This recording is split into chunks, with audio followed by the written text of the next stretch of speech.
Wealth is a manifestation of power. Power comes from unity. Our mission, to help your community realize its full potential. Let's build pyramids, again.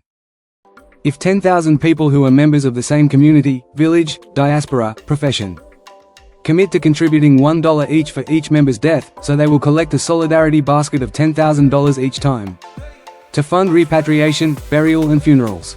If 10,000 people commit to donating $1 each month to their community, then they will have an annual budget of $120,000 to fund social projects related to education, health, sanitation and electrification. If the 10,000 people commit to investing $10 each month in their community, then they will raise an annual capital of $1,200,000 to finance investment projects in the areas of agriculture, livestock, small industry and shopping centers.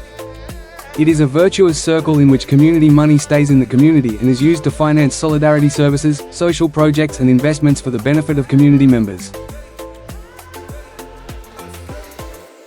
nTembu, let's build pyramids, again. In this video, we are going to learn how to create an account on nTembu. First of all, you have to click on the button, Register to create an account. Next thing you want to do, is to enter your name and your first name. In the second step, you must specify whether you are creating this account as the person responsible for your family, a company, or an association. Below, you must write the name of the institution you are responsible for and the email address with which you will log into nTembu. Finally, the third and final step is to create a password that you will use to log into your account.